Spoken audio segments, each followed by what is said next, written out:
everybody. Nick Powell's publisher of 1851franchise.com. If you like these videos, please click subscribe and you can watch more on our YouTube channel. Today, we are talking USA Ninja Challenge coming up next.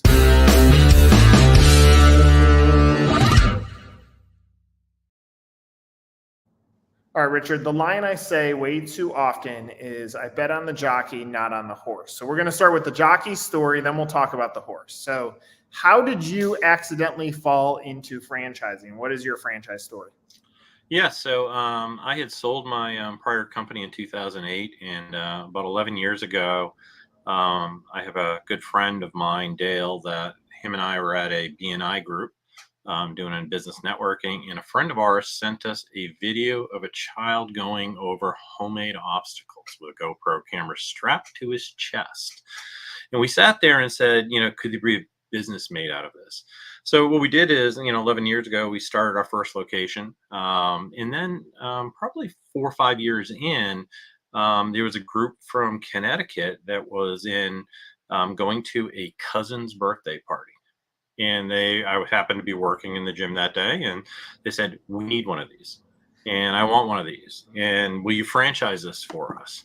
And they very much so, they called me every 2 weeks, I think for 6 months, convincing me to start on the franchise journey. Initially, our goal was to open 10 corporate locations and then franchise after that. So, but we kind of accelerated that from a franchise standpoint. You clearly understand business prior to getting into franchising. You've now been in franchising. Did you understand franchising before you got into it, or what surprised you about it? Yeah, I think franchising, the surprise is all the different owners and all the different personalities. Like when you own your own company and you're hiring your folks and all of that, they work for you from that standpoint. But in franchising, they're really independent entrepreneurs.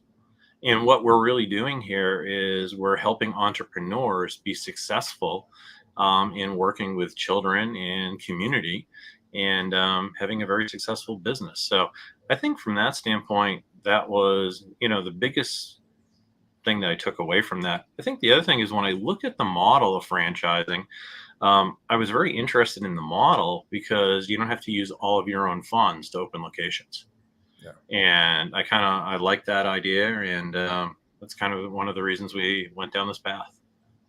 It's interesting, your first statement about the entrepreneur. Obviously, you have your system, you're connecting your system back to the entrepreneur. I would imagine one of the more challenging things to figure out is the communication when you're the boss and you have an employee is do this or there's going to be consequence. In franchising, entrepreneur in general business, when you create your own business or buy your own business, you're like, I'm the person in charge. And so now I would imagine part of the navigation is how does a franchisor and a franchisee figure out how to coexist? We're still what the franchisor says has to be the guiding principle, but you have to have some sort of willingness to listen to the voice of the franchisee, because in their mind, I don't work for anybody else. I work for myself. Is that the complexity? That's a very complex issue. In fact, I happen to have my quarterly owners call right before this. So, when you get on with the owners, they all have different opinions. So one of the things we were talking about was some of our brand development and what we're doing with our brand development funds. And, the thing I think with all these independent owners is how do you guide them as a group down a path? Because there's only so much that we can do. Now, each individual has their own opinion. And, from a group standpoint, it's really about how do we, activate the group mentality and get them all working for a common goal. So today was a great discussion. I mean, I probably had people 180-degree views on brand development today and in that particular area. And people were going back and forth on that. And, we came to kind of a middle ground and brought the whole group forward. And I think that is the biggest challenge. You're more of a mediator, but you're also providing that guidance. Like, you do have to follow the model. There are reasons we have a model. It's one of the key things we track is all the analytics on the model. And the analytics are very important because if you, as a franchisee, kind of fall off, we can see that. And what we don't want to happen is we don't want to see poor performance. I want to see the performance maintained at a high level.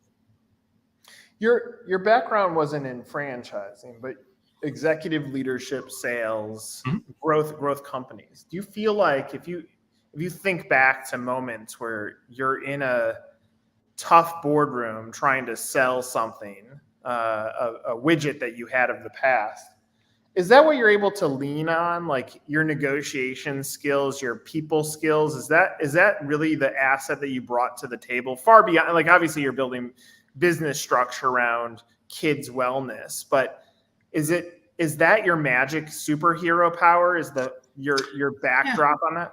I think that goes a long way into that. I mean, I've had global sales or operation organizations at some very large company, Fortune 50 companies, as well as I've had 5 other companies.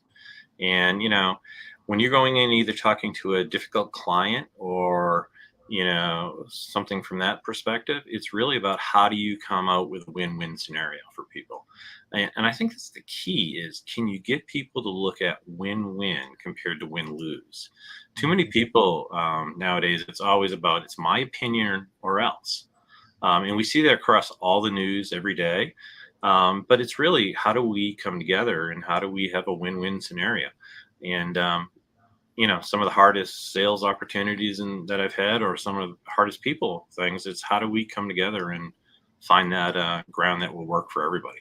I think that North Star will guide you to an incredible ending to this journey when that journey comes to an end. Because when you work in a common place in franchising, what happens is franchisees feel more excited to be a part of it, and when they're more excited to be a part of it, they're more excited to scale.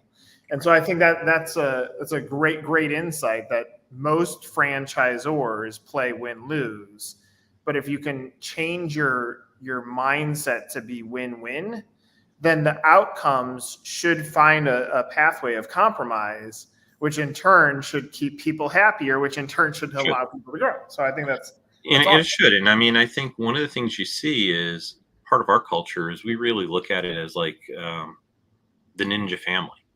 So for us, it's all about how do we promote and work with children in community in a positive manner. There's so much negativity out there for our children. How do we take that and how do we be the positive place for the child?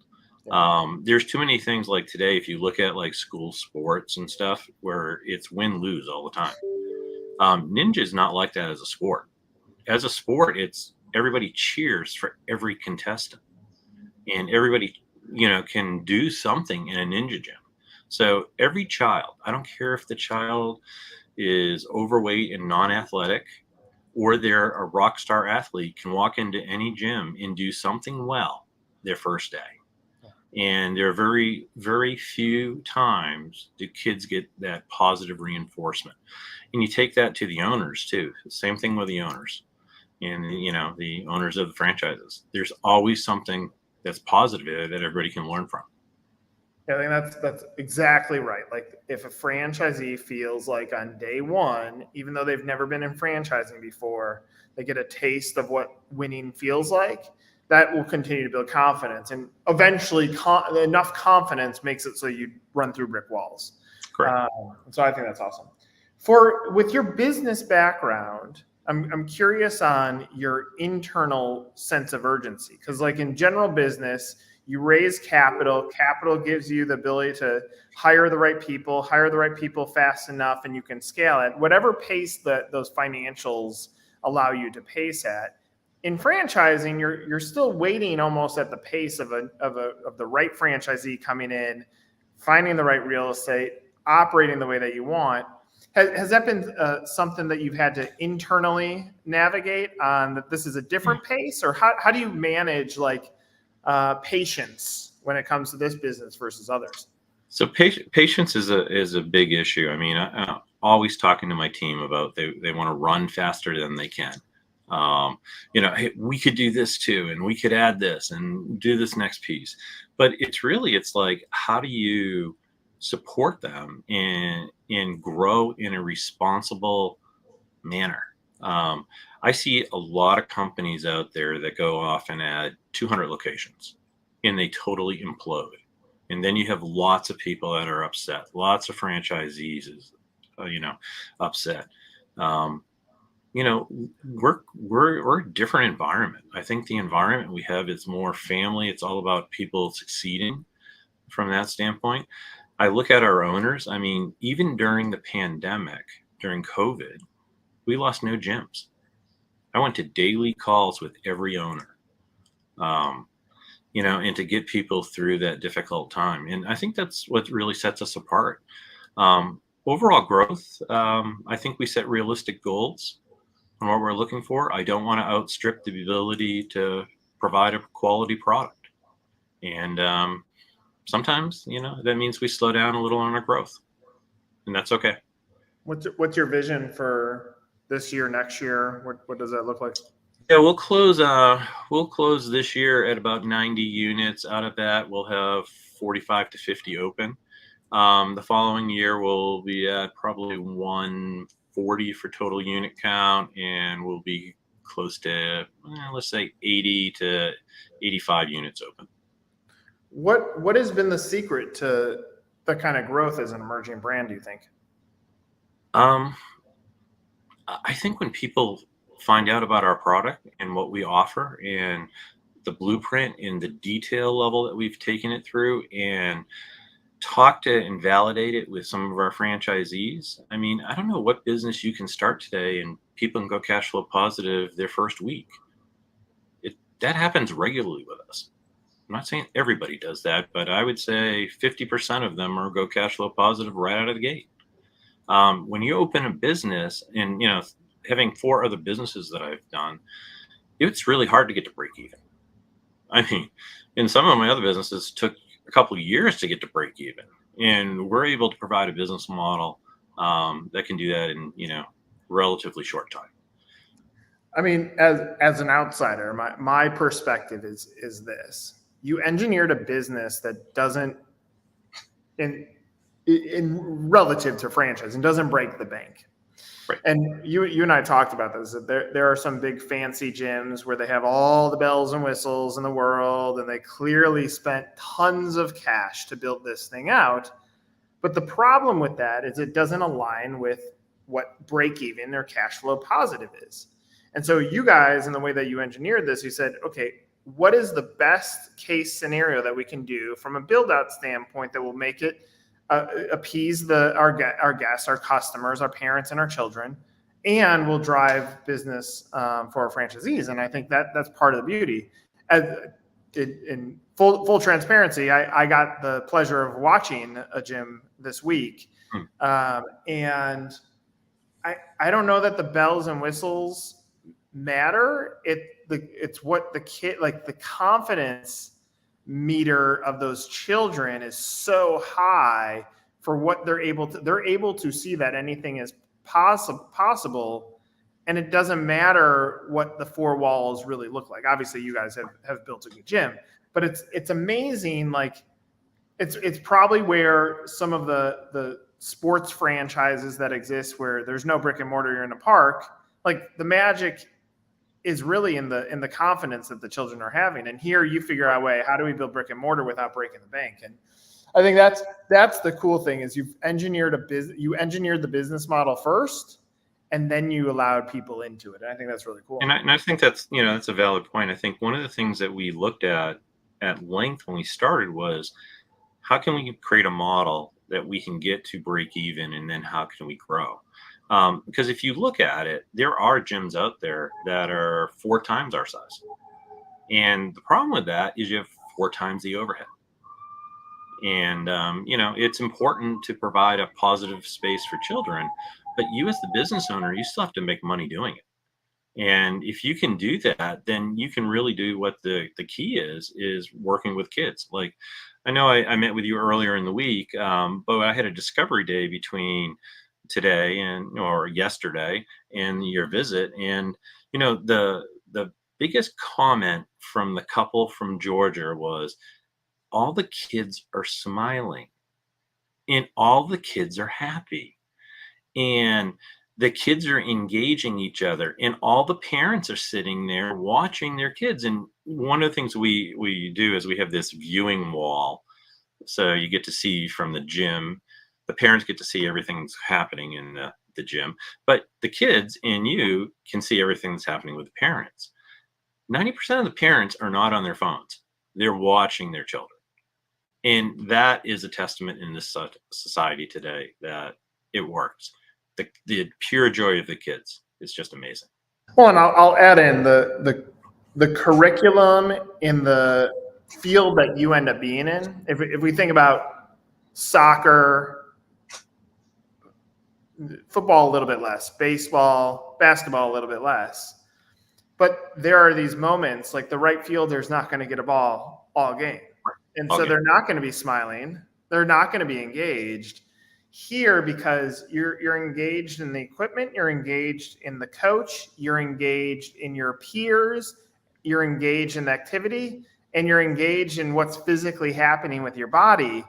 Like there's so many different senses that are being excited back to the children, which makes, in my opinion, that's ice cream. Meaning, I want to come back. I want more ice cream because the sensory overload of happiness. There's so many things that are happening, and that's cool about the just pure. And you look at that, and the way you prove that out, Nick, too, is the relationships we've had with, I mean, and I'm talking long-term relationships with children and family. In my gym, which is the corporate gym, I have 4 coaches that started with me 10 and 11 years ago. And they have stayed and have had this relationship with their family for that long. When we talk retention, I'm not talking retention months for our gyms. I'm talking 3 to 5 year retention rates of 60 to 75%. That's different in this business. So once you acquire the customer, they tend to stay. They see the value in it for their child. And I think everything we've done with things like level systems, so the kids, level up and we display that and the parents get to see where their child is. There's no magic in it. You can go in and look at your son and daughter's name on the parent viewing area and see exactly what they're working on. The kids do it from that perspective. Kids will always come up to you and ask you questions about things. In fact, yesterday at a discovery day, I had a young boy come up. He says, I'm working on handstands. I haven't been able to get a handstand yet. How do you do a handstand? So I'm like talking to him about the technique. And, kids ask you those questions all the time. And a handstand's just a very basic floor one. But, they can ask you questions on any of that and they're engaged from that standpoint. I love it. I mean, clearly, I said this to you. There's no way I could do any of those things that those kids are doing. I'm still my brain is still wrapping my head around how they're able to do it. I just wish I had this when I was a kid. Yeah, me too. As a kid, it would have been awesome. It's just parents used to send us outside and say, "Go play in the woods." Same idea. That's right. Yeah, that's right. Yeah. So let's pretend there's someone watching this and they're engaged, and people are watching this, which is hopefully they're engaged. What do you want a candidate who's a ghost that hasn't filled out a form yet, that is thinking about this business? What else do you want them to know about why they should fill it out and why they should fill out a form now? I think if people are looking for something different, and different than from their corporate job or things that they're doing today, but what their goals are in their value system is to work with children, work with families, and then work in the community. I think we have a fantastic business that allows you to make a great living doing all of those things. You really have to want to be with kids. It's amazing though. I do have people come in and they talk to me sometimes and say, "Hey, I love your business model, but I hate children. And I just won't sell them a franchise." I'm like, that's not what we do. You have to love children in our thing. You have to have joy. You have to smile when kids come up and talk with you. And, in all of that. And it's such a rewarding business. I will tell you, in all the other businesses I've ever had, I've never had someone come up and hug me and tell me how much I've impacted their son or daughter's life with tears in their eyes.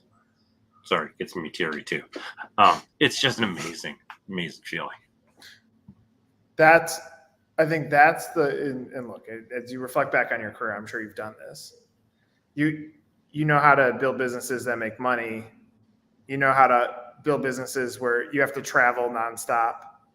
And then you get to a place where, all right, but I could also build a business where it is a moneymaker, but the currency, the emotional currency is so sky high that it makes it worth it every day. And I think that's clearly what you're going through. I started this off by saying I like to bet on the jockey, not on the horse. And if I'm a buyer, I think you've created a wonderful widget, but I also know what your track record is.